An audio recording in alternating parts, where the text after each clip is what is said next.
Alam niyo ba mga pangga, ah, bihirang-bihira na lang po talaga kami nagkita ng anak ko dito sa bahay. 100% po siya nakatira sa akin.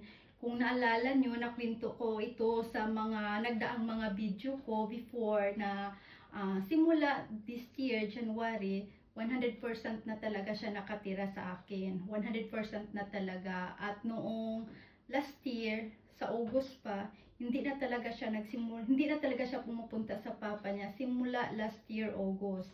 But sa paper noong January this year, talagang nakasulat talaga sa paper na 100% na talaga sa akin. So, yun, hindi na siya natutulog doon sa papa niya, but nagmi-meet naman sila pag may time sila together. So yun nga, at yung anak ko, school, Monday to Friday, at ako naman ay trabaho. Siyempre, Monday to Friday, kasi unti-unti na akong bumabalik ngayon sa trabaho. At normally, ano na ako ngayon 80% na ako galing sa depression. Galing sa, nakasiklib ako ng ilang months. So, bumalik na ako pa kunti-kunti, 20, 30%, 40, until naging 80. So, 80% na ako ngayon. At since nag-work ako sa kindergarten, so yung libre namin, Saturday at Sunday, wala kaming trabaho. At 80% ako, so apat yung work ko, apat na day yung work ko, kasi libre ko yung isang day, kasi nga 80% ako. So ngayon, Monday to Friday yung trabaho ko, at yung anak ko naman, Monday to Friday sa school din niya. So, yung anak ko naman, sobrang daming activities. Sobrang daming activities. At ako naman ay sa trabaho, pag late na po yung shift ko, ay late na din po ako makauwi.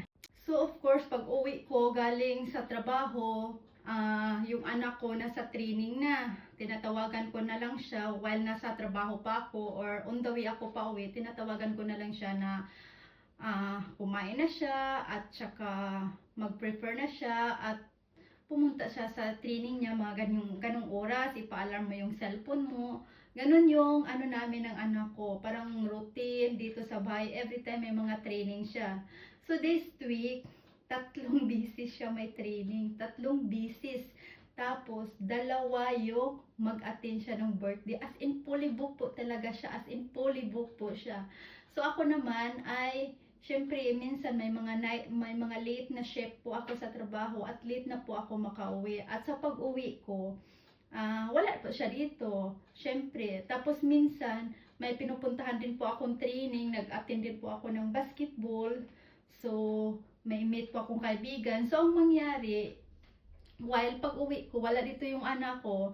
So, tapos umalis ako kasi pupunta ako sa training yung basketball. Yung anak ko naman, while wala ako dito sa bahay kasi pumunta sa basketball, siya naman ay umuwi. At pag uwi niya, syempre nasa basketball na po ako, tatawagan ko na lang siya na ito, ganyan, ganyan. Tapos pumunta ka na sa bed mo, mga ganitong oras. So pag uwi ko dito, tulog na yung anak ko, tulog na yung anak ko. As in, sobrang hirap, tulog na yung anak ko. Tapos syempre dahil tulog na siya, pag uwi ko kunting ayos lang, kunti, tapos syempre matutulog na din ako. So early morning, gigisingin ko siya 20 minutes before ako alis, or 25 minutes din sasabihin sa kanya na kumain ka na, ganyan ganyan, magbilin lang ako sa kanya. Tapos after that, pupunta na din ako sa trabaho.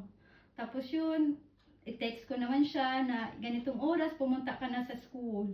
Tapos yan, sobrang ang hirap, hindi na talaga kami nagkikita ng anak ko, sobra, as in.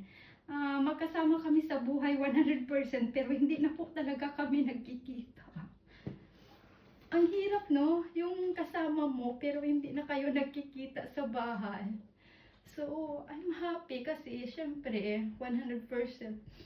Hindi din kasi, mahirap din kasi pag walang sasakyan. Mas mabuti sana kung may sasakyan ako, kasi mas late akong alis, or maaga akong makarating ng bahay. Nandito pa siya before pumunta ng training. But dahil wala kaming sasakyan, so kailangan yung takes time kasi mag-take ng bus, ganun. So kailangan maaga akong aalis, late akong makauwi. So ganun yung buhay namin mag-ina. So magkasama kami sa buhay, pero bihira na lang po kami nagkita, lalo na this week. Kasi Monday, Tuesday, Wednesday, may training siya. So, ganun yung routine namin. Tapos, today, nag-attend siya ng birthday today at bukas mag-attend siya ng birthday. So kanina pag uwi ko, wala din siya dito. So pag uwi niya, hindi na ako pumunta sa training ko. Pag uwi niya, dito ako. Tapos yun, nag shower lang siya, tapos natulog na. Ganon. Kunti na lang talaga, wala na kami masyadong oras nag-uusap. So yun yung na-miss ko kasi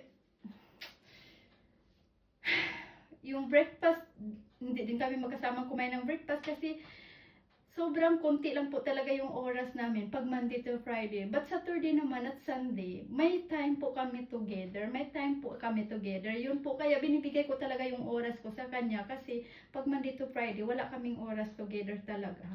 Yun po yung buhay namin ng anak ko. Wala lang, na-share ko lang.